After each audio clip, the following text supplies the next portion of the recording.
Hare Krishna. Thank you, dear Ritesh Prabhu. Thank you, Vishwanath Prabhu, for leading the chanting today.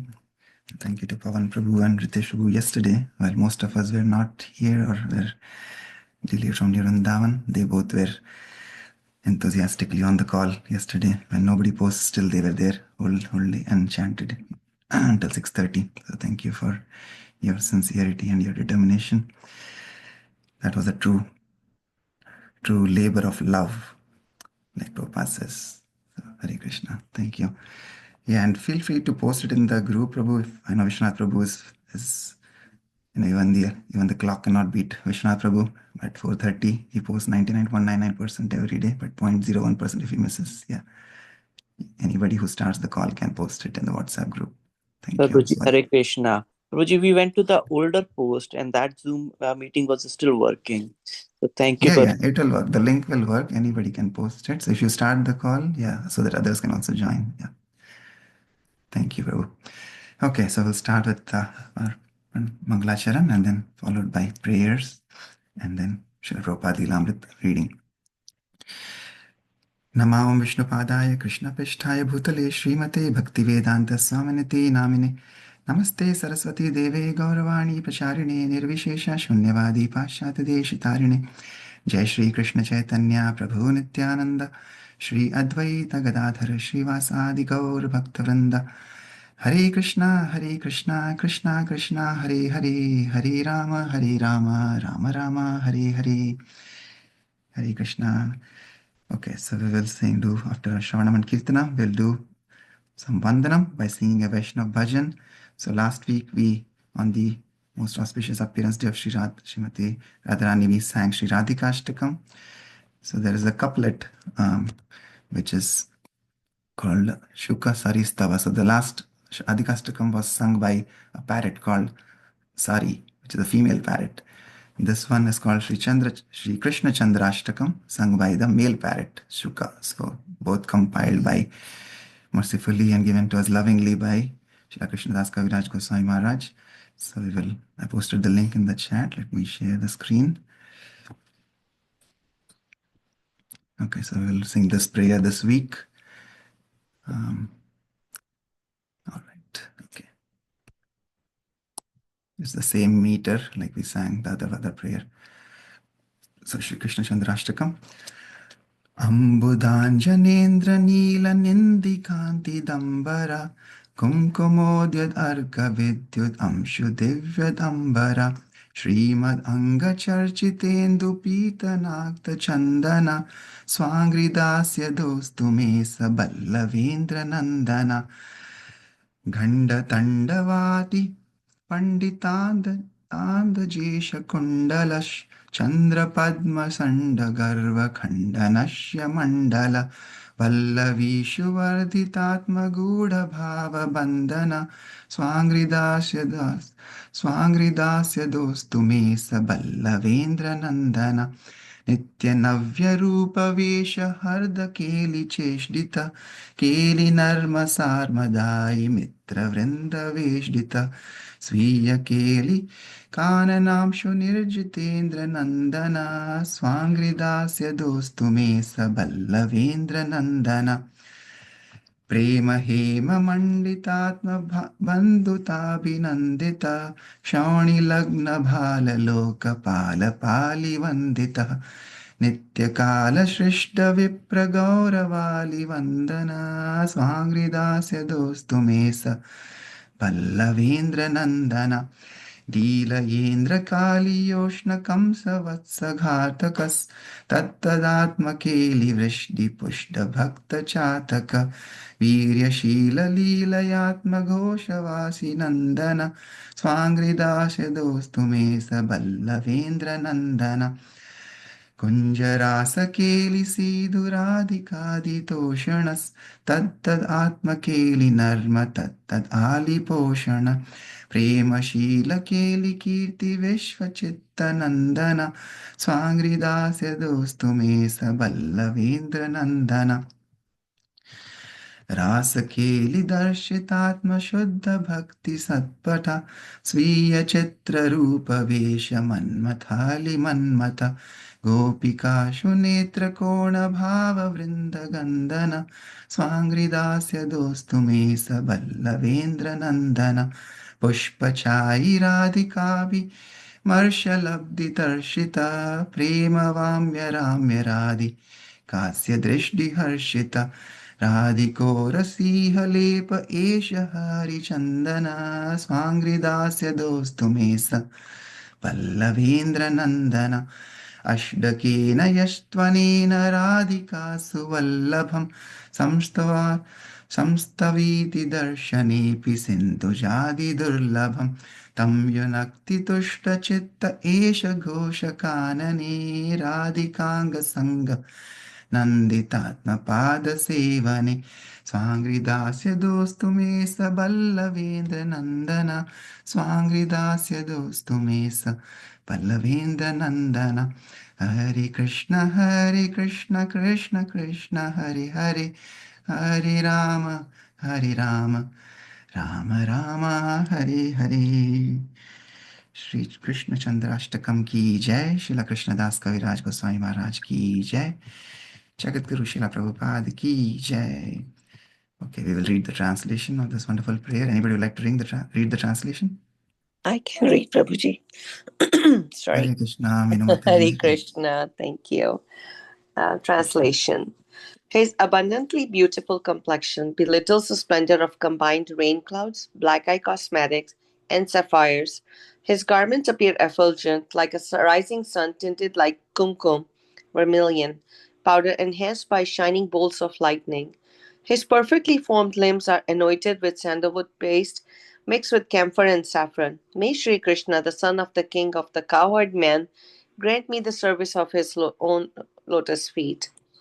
He wears shark-shaped earrings that dance very expertly upon his cheeks. The beauty of the orb of his face destroys the pride of the multitude of moons and lotus flowers. He causes the knot of his own secret ecstatic love moods to increasingly tighten amongst the gopis. May Sri Krishna, the son of the king of the cowherd man, grant me the service of his own lotus feet. He is eternally engaged in designing ever fresh variations of his youthful form, modes of dress, and loving pastimes. He is surrounded by the assembly of his cowherd boyfriends who excel in giving him delight by their playful, joking words. Even a single brilliant ray of splendor from his personal pleasure forest defeats the heavenly Nandana gardens of Lord Indra. May Sri Krishna, the son of the king of the cowherd men, grant me the service of his own lotus feet. He is delighted by the friendship of his devotees, whose consciousness is decorated with golden ornaments of pure love for him.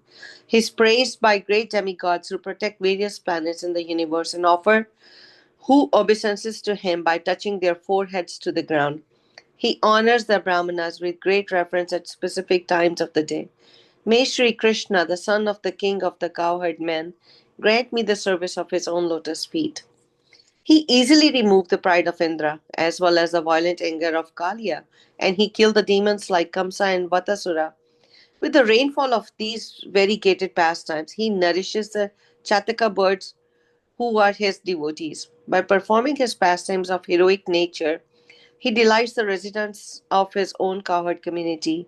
May Sri Krishna, the son of the king of the cowherd men, grant me the service of his own lotus feet. He satisfies Sri Radhika and the other gopis with the nectar of their supportive rasa dance performed in the groves of Vrindavan.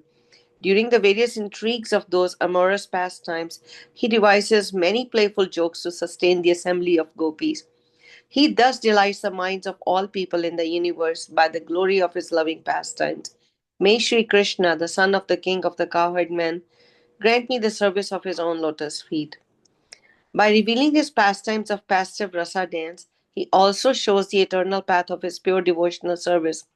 By his amazing beauty and fascinating modes of dress, he churns the minds of a vast multitude of cupids. Through the outer corners of his eyes, he casts sidelong glances aimed at the gopis that give hints of a host of affectionate, ecstatic moods. May Sri Krishna, the son of the king of the cowherd men, Grant me the service of his own lotus feet. He becomes excited with desire by suddenly touching Sri Radhika while she is busy picking flowers. Then he becomes jubilant when he sees her charming face decorated with the contourings of pure love. Verily, he is the sandalwood paste that decorates Radhika's breast. May Sri Krishna, the son of the king of the cowherd men, grant me the service of his own lotus feet. It is very difficult for Lakshmi Devi and other exalted gods and goddesses to attain even a glimpse of Sri Krishna, who is very dear to Sri Radhika. But if someone glorifies him by reciting these 8 verses with full attention, then who then he who is delighted by the intimate of association of Radhika's limbs will become pleased with the person and engage them in the serve of his own lotus feet within the cowherd forest of Goloka Vrindavan. Thank you, Prabhuji. Hare Krishna. Hare Krishna. Thank you, Meenu Mataji. Yes, so wonderful. So last week we were desiring for Radharani to grant us service at her lotus feet. This week we're desiring for Shri Krishna as the Yugal Jodi, the Yugal couple of Braj-dham. And we also saw in Prabhupada Leelamrit, Prabhupada, like we were celebrating Radha Ashtami here in Cincinnati, and some of us went to New Vrindavan and all the other devotees in all the other cities all over the world, as Prabhupada has lovingly established the society. And we were celebrating Radha Ashtami, and Prabhupada is celebrating Janmashtami in Prabhupada Leelamrit. We saw Prabhupada was celebrating that while he was in London. So Prabhupada has traveled. We have transitioned from chapter 35 to 36, so almost 30 more chapters remaining. 65 chapters, and Prabhupada Leelamrit we started at the very beginning of this year on the first Ekadashi, and it's been 8 months. We've completed more than half, 50% of the book. It's been even though we say we have completed, it has been like a nourishment, the whole 8 months of all the being with Srila Prabhupada, traveling with him to all the different cities and all the different countries and continents of the world. It's been nothing less than a transcendental adventure. So now Prabhupada has moved from the remote corner of the world, which is Florida. We also went to Sadhu Sangha in Florida. Prabhupada came there now, and now he's gone to London. And in London, he's also lovingly chastising his disciples that they are not printing the books. What is the point of a father translating all these books when nobody will be able to read them if they are not printed? So Shyamsundar Prabhu takes it on himself, and finally Prabhupada feels satisfied when he hears the reports that the Ishopanishad has been translated into French and other languages, and all the big books are being printed. And so now Prabhupada is again starting to feel a little healthy, and he is also taking the suggestion of the Indian devotee, Mr. Pandya, who says that he has his home in Africa. So Prabhupada is willing to go to Africa because he had sent a couple of his disciples, Brahmananda Swami and Jagannivas, there to preach. So they are also eagerly looking forward to meet Prabhupada in Africa. All right, so we'll continue from here. Nairobi, September 9, 1971. As Srila Prabhupada disembarked in Nairobi from the East African Airlines 747 jet, he wore a wool chadar over his shoulders and carried the same white vinyl attache case he had taken with him all over the world. Flanked by his secretary and servant, he walked with his cane across the airfield toward the terminal building. Inside, he sat on a cloth-covered chair and joined in the kirtana, while Indians and Africans gathered around to watch. Kulbhushana, a journalist and a friend of Brahmananda Swami's, approached Prabhupada with questions. He asked Prabhupada what he had come to teach, and Prabhupada answered, "Modern civilized man has forgotten his relationship with Krishna or God and is therefore suffering. Whether you are a Hindu, Muslim, or Buddhist, that doesn't matter. Unless you re-establish your relationship with God, you cannot be happy." "Have you come only for the Hindus?" asked Mr. Bhushan. "No," Prabhupada replied, "for everyone." Mr. Bhushan, "East Africa, especially Kenya, is one of those countries which enjoys a great amount of racial harmony and brotherhood of man. What is your special message you can bring to Kenya?" Srila Prabhupada, "That brotherhood of man can be complete when they are in God consciousness. Otherwise, it will again break." Mr. Bhushan, "So your disciples will be making special efforts to reach the Africans rather than confine themselves to the Hindus?" That is very important here in this country. Srila Prabhupada. Our method is the same, but the method is so powerful that it appeals to everyone. We do not have to convey a new method for a new place. The method is the same, universal. It will appeal to everyone. After spending one night in Nairobi, Prabhupada and his party flew the next day in a small propeller aircraft to Mombasa. Mr. Pandya was away, and his family, although not very enthusiastic, opened their home to Srila Prabhupada. The large house was of contemporary design, with rounded corners, porthole windows, and a spacious living room with a veranda facing the ocean. Prabhupada, standing by the window in his room, beheld an aquamarine sea, a cloudless blue sky, and a white sandy beach fringed with palms. Turning back toward Brahmananda Swami and the others, he said, Brahmananda told me that this was one of the most beautiful places in the world. Now I see, he is correct. Prabhupada had come with a chronic cough, but walking on the beach and relaxing in the Mombasa sunshine, he soon recovered his health. Prabhupada maintained his program, begun in London, of daily dialogues with Shamsundara concerning the Western philosophers. Chronologically, he had proceeded from Socrates to Descartes. Shamsundar.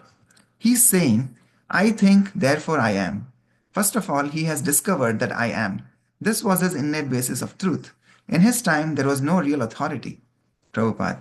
But this is not big knowledge. Long, long ago, there were many who could understand I am. This is called Atmanam Manyate Jagat. A fool thinks all others are fools. He is not the first man to realize the identification of the self.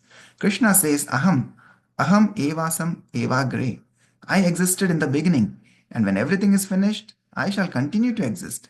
This we also say. I existed before this body was created, and I shall exist when the body is annihilated. This conception of I is there in God. It is in me. Then where is the new thing? As soon as he felt better, he was ready to preach. Mombasa, he said, was a small place, and Nairobi, the capital, would be better for preaching. So he returned to Nairobi.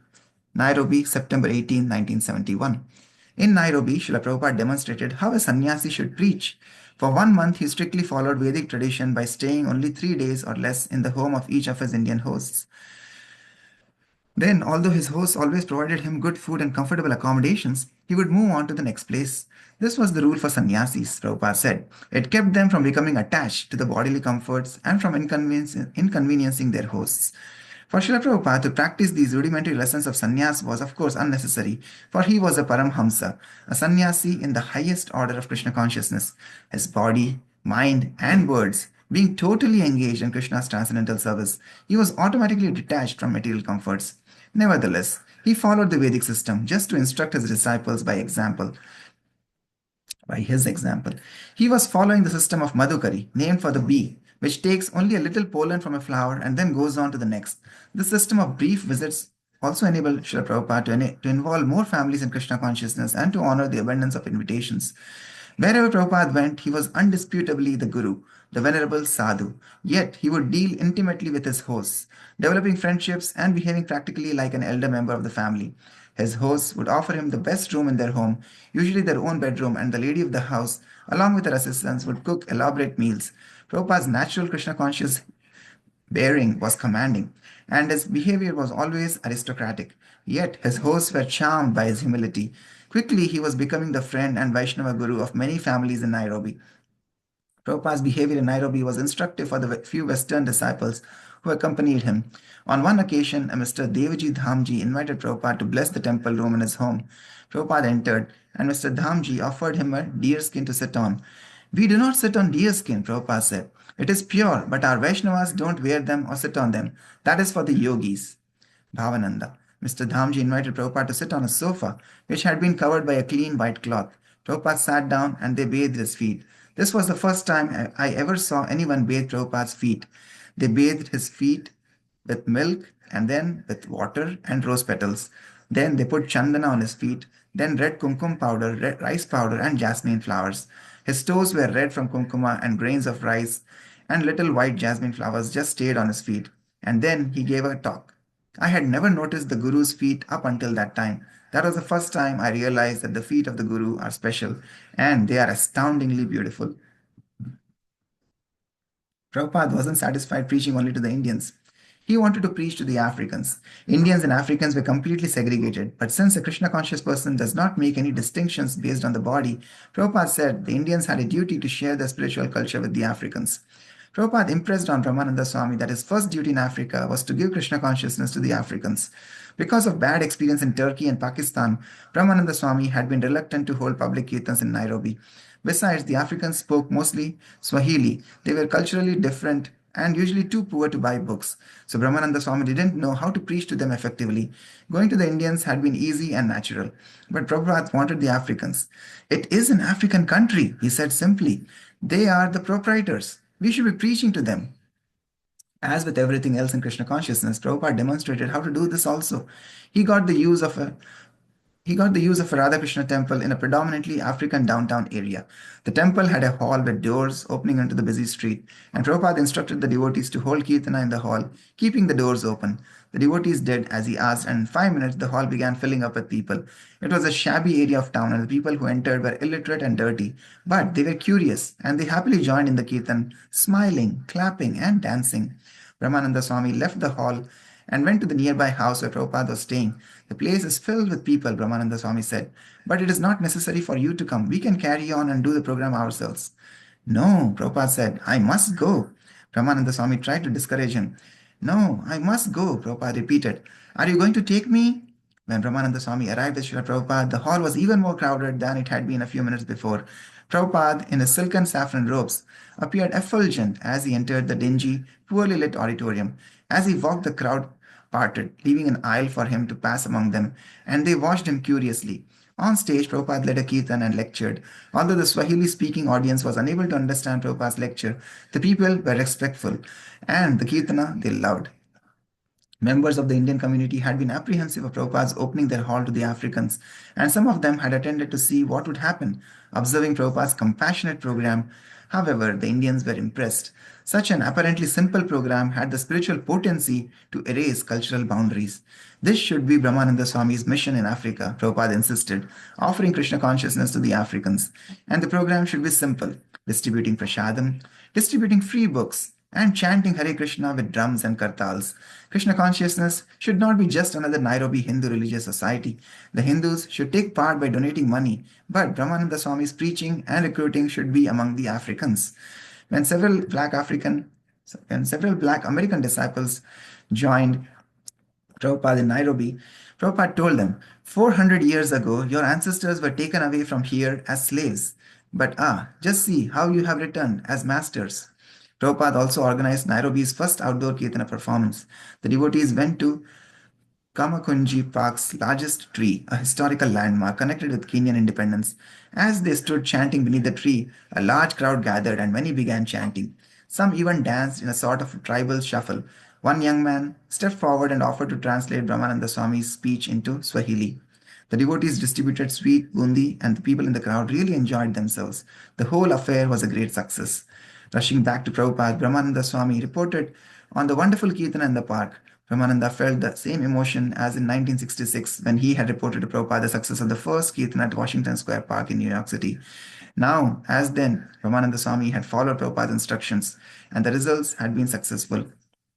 Prabhupada, by his personal example and by his pushing Brahmananda Swami, had within a few days changed the emphasis of preaching in Africa from Indians to Africans. The night of Srila Prabhupada's lecture at the University of Nairobi, 2,000 African students filled the auditorium, with hundreds more standing outside to look in through the doors and windows. First, Prabhupada had Bhuta Bhavana, a black American disciple, deliver a short introduction using some borrowed Swahili phrases. Harambe, he began, which means, welcome, brothers, let us work together. Then Prabhupada spoke. The whole world is simply hankering and lamenting. You African people are now hankering to be like the Europeans and Americans, but the Europeans have lost their empire. They are now lamenting. So one party is hankering and one party is lamenting. We have come to these African countries to invite all intelligent Africans to come and understand this philosophy and distribute it.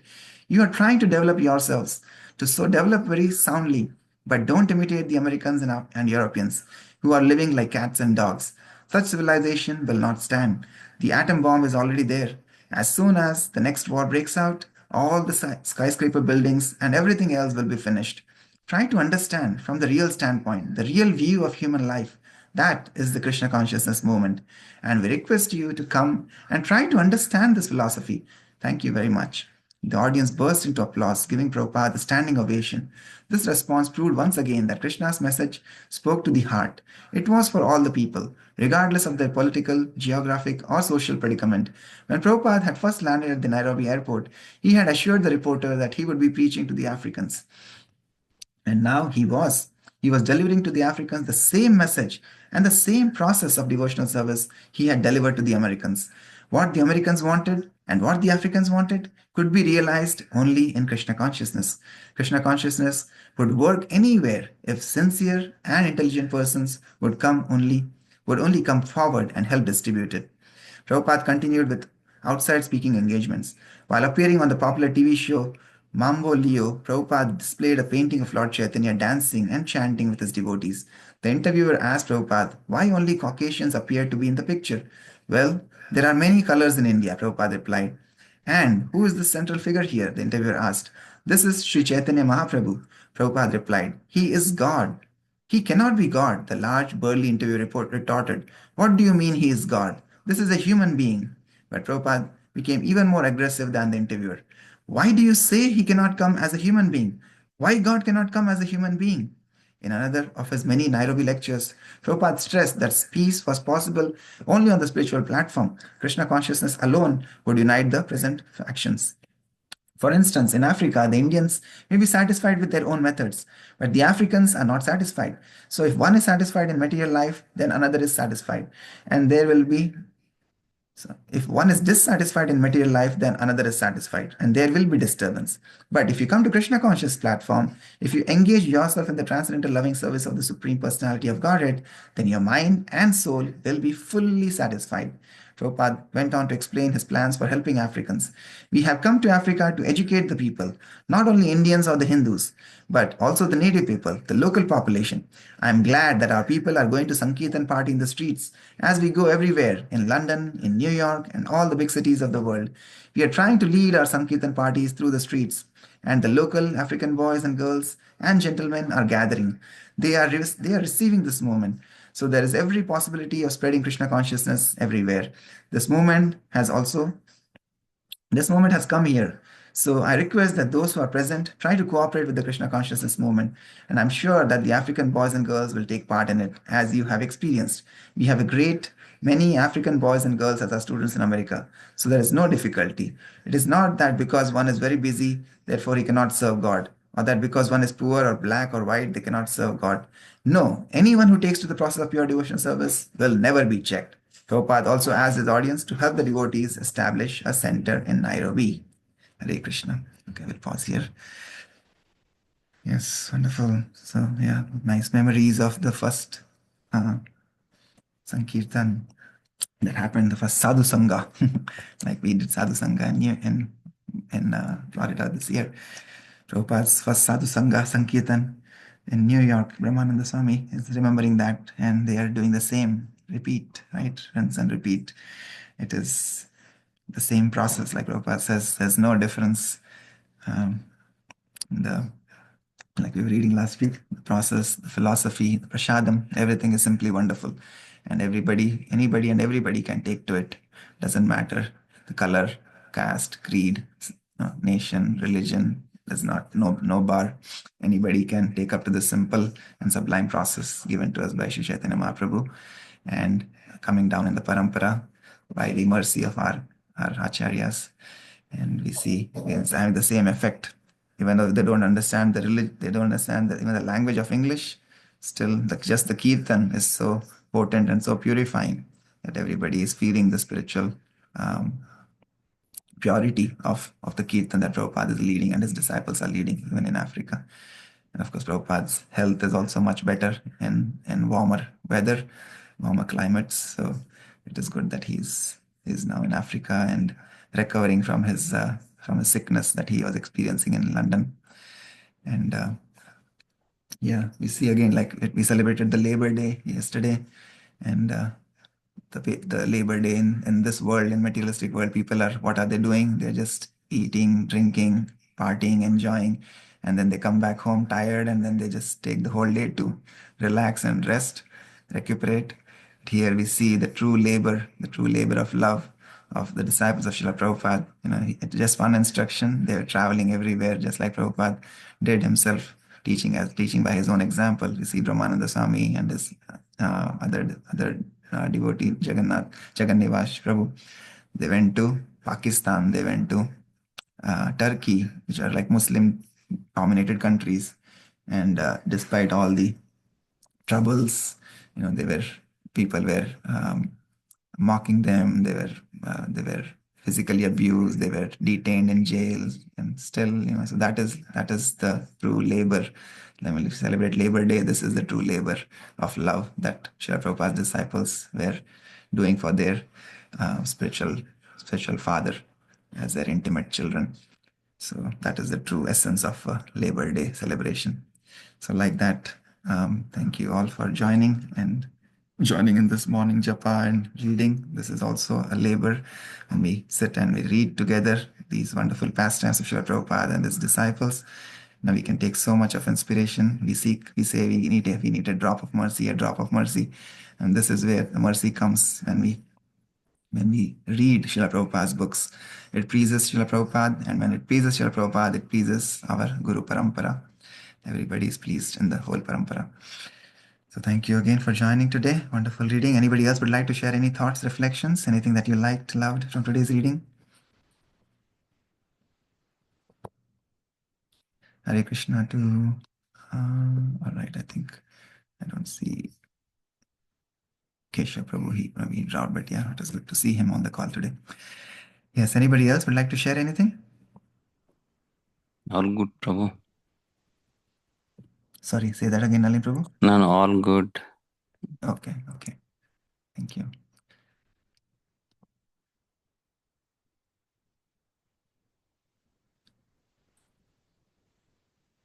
Anything else? Meenu Mataji, anything from your new Vrindavan trip? What did you like about Radhashtami? Thank you, Prabhuji. It was wonderful to be there on that special occasion. It was actually manifested by a very dear friend. She kept on inviting me that let's go. And I had no plans in the very last minute. And one interesting thing happened. God's everywhere. And, just because your prayer isn't answered in one way does not mean that God is, you ask for a flower and then He wants to give you a big garland. So this is what happened. I was at the altar there and I asked one of the priests, I said, can I have a flower from Radharani? He said he does not understand Hindi. I said, but excuse me, I'm speaking in English. And then he walked away. So we left there and we were on our way to another temple on the way back. And we stopped at the temple and I don't know what happened. One of the priests, when he gave us prasadam, he gave me a garland. वो सिर में लगाते हैं ना जो. He gave me one of that. And my friend was like, look, he wanted to give you a whole thing, not just a single flower that you asked for. So he's always listening and he's always there. So he knows how to bless you. Just because I got disappointed for a second does not mean that Krishna didn't want to give me more. So yeah, that was just amazing. Yeah. Thank you. Hare Krishna. Thank you for sharing the nice story. Yes. Yeah, Radharani was very merciful. So yes, thank you. हम उनसे मांगते हैं इतना सा, what can we ask, right? जब हम मांगते हैं तो हम हमारे हाथों में समा जाए उतना ही मांग पाएंगे, but when they give the whole world, right? So you ask for one flower, she gave you the whole garland. So exactly, and it was from a very unexpected place. So that was beautiful. Radharani said, "You know what? This is for you." So yeah, thank you. Just wanted to share that. Thank you. Nice. Yes, thank you. It relates to again what we read today, like Prabhupada saying, it doesn't matter where we are, God is everywhere. He can come as a human being as well, as Chaitanya Mahaprabhu. Sure. Thank you. All right, anybody else would like to say anything? Okay, if not, then we'll pause here for today. Thank you for your kind association, as always. We'll continue tomorrow. And with Vaishnava Pranam prayers, Vanchakalpatarubhyascha Kripa Sindhubhya eva cha Patitanam Pavanebhyo Vaishnavebhyo Namo Namaha. Anant Koti Vaishnavrind ki jai, Jagat Guru Srila Prabhupada ki jai, Nitai Gaur Premanande, Hari Hari Bol. Hare Krishna. Hare Krishna, Dhaman Pranam, Hare Krishna, Hare everyone. Krishna. Have a great day.